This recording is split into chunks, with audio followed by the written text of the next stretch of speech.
在这边。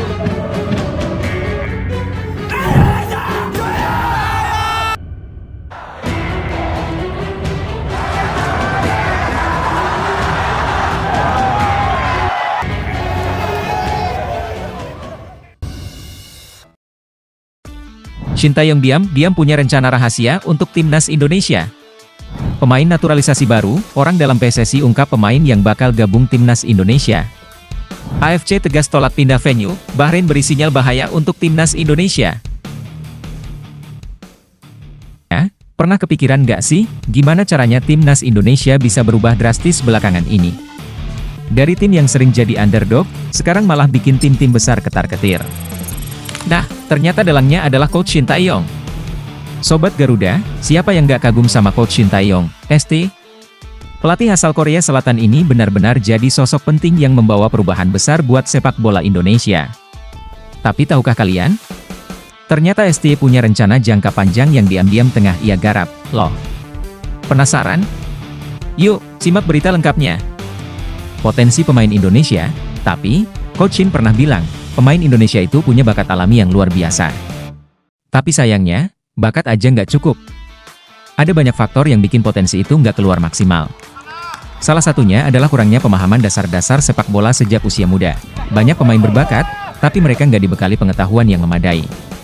Akibatnya, kesalahan-kesalahan mendasar masih sering terjadi, bahkan di level senior, kata STY, pemangkasan generasi, kunci sukses masa depan. Salah satu langkah besar yang dilakukan STY adalah pemangkasan generasi. Ia memilih fokus membangun pemain muda sejak awal. Hasilnya, timnas Indonesia sekarang punya skuad dengan intensitas tinggi, yang bikin lawan-lawannya kagum. Ingat gak waktu kita tampil di Piala Asia 2024? Meskipun kebanyakan pemain kita masih muda, timnas berhasil lolos sampai 16 besar untuk pertama kalinya dalam sejarah. Bahkan, sempat melaju ke semifinal. Tim debutan? No way, generasi 2.0, mimpi besar STY.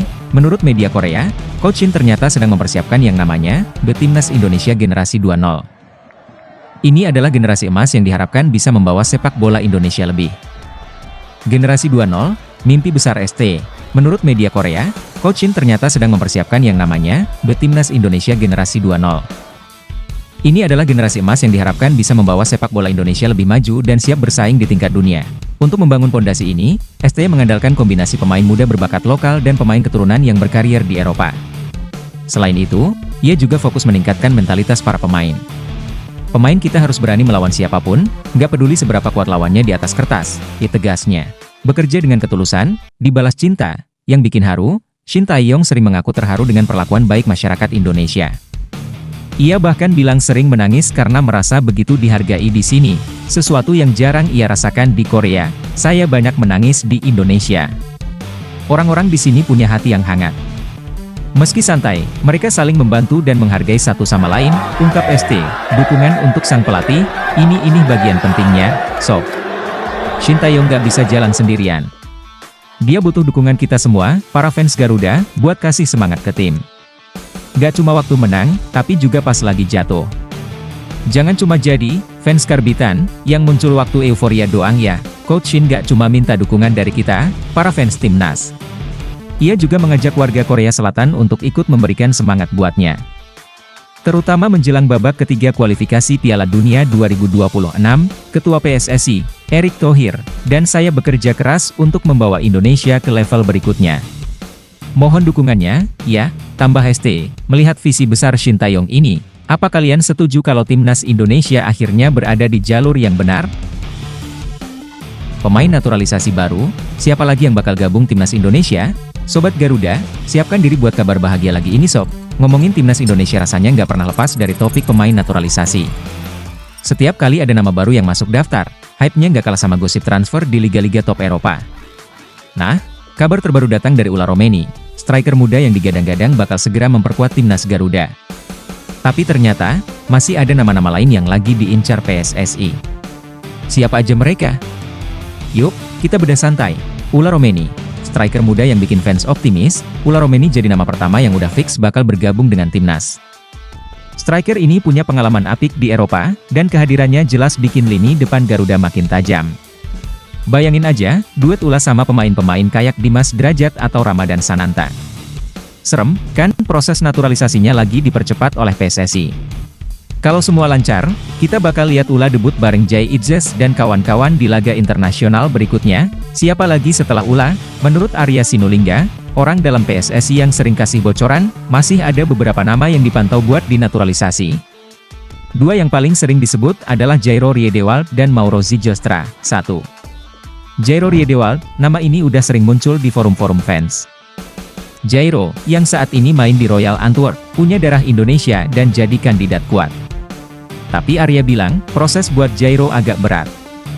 Mungkin soal administrasi atau prioritas pemain lain dulu, ya. Jadi buat sekarang, harapannya jangan terlalu tinggi dulu deh. 2.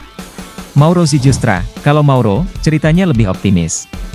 Kata Arya, namanya udah masuk meja PSSI, dan mereka lagi ngecek kelengkapan berkas. Tapi tetap, belum ada janji pasti. Jadi sabar dulu ya, sob. Lolos Piala Dunia, siap tambah amunisi baru? Yang bikin diskusi ini makin panas adalah kemungkinan timnas kita lolos ke Piala Dunia 2026. Kalau itu terjadi, Arya Sinulinga bilang, Erick Thohir udah siap ambil langkah strategis, tambah pemain sesuai kebutuhan. Kalau mau bersaing di Piala Dunia, kita nggak bisa cuma mengandalkan pemain yang sekarang. Ini turnamen paling bergengsi, lawannya bukan main-main, kata Arya. Nah, disinilah naturalisasi punya peran besar. Bukan berarti menggeser pemain lokal yang udah berjuang, tapi nambah kualitas buat ngejar standar dunia. Ingat, persaingan di Piala Dunia itu beda level.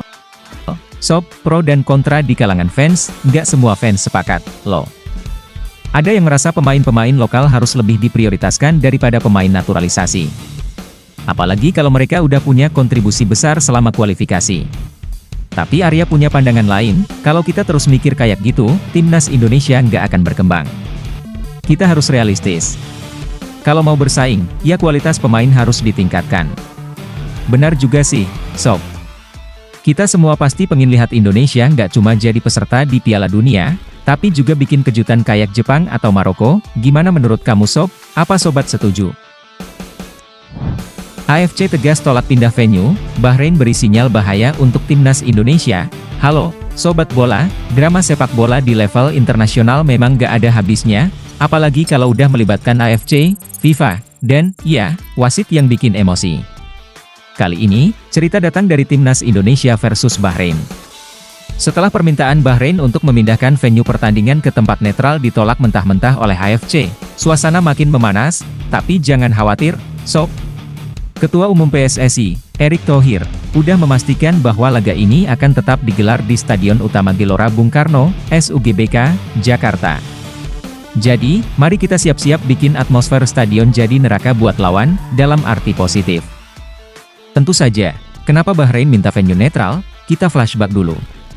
Di pertemuan pertama di Stadion Nasional Bahrain, supporter timnas Indonesia sempat ngamuk habis-habisan di media sosial. Alasannya? Wasit Ahmed Alkaf bikin keputusan kontroversial di menit-menit terakhir, sampai-sampai kemenangan 2-1 yang udah di depan mata dirampas begitu aja. Akibatnya, Federasi Sepak Bola Bahrain, BFA, minta FIFA pindahin leg kedua ke venue netral. Mereka bilang, keamanan. Tapi AFC nggak goyah dan tetap kasih lampu hijau buat laga di Jakarta. Erick Thohir, dengan gayanya yang lugas, bilang, ya kemarin sudah disampaikan oleh Sekjen AFC, pertandingan melawan Bahrain itu tetap di Indonesia. Jelas dan tegas, sob, sinyal bahaya dari Bahrain. Setelah permintaan mereka ditolak, Bahrain gak diam aja. Mereka langsung kasih pesan lewat kemenangan 3-2 atas Arab Saudi di ajang Piala Teluk. Gol Abdul Jabbar, Al-Humaidan, dan Marhoon menunjukkan lini serang Bahrain lagi gacor banget. Skor ini jadi alarm buat timnas Indonesia jelang laga 25 Maret 2025 nanti. Bahrain sekarang kayak ngirim pesan, kami nggak takut, bahkan kalau harus main di kandang lawan. Tantangan timnas Indonesia di SUGBK, pertandingan ini bakal jadi ujian besar buat skuad Garuda. Selain harus fokus pada permainan, tekanan psikologis dari drama sebelumnya juga nggak bisa diabaikan. Bahrain datang dengan kepercayaan diri tinggi, dan mereka pasti siap bikin kejutan di Jakarta. Di sisi lain, dukungan supporter Indonesia akan jadi senjata utama. Tapi ingat ya, sobat bola, dukunglah dengan sportif. Jangan kasih mereka alasan lagi buat minta venue netral. Apa yang harus dilakukan timnas Indonesia? 1. Lini pertahanan mesti lebih solid.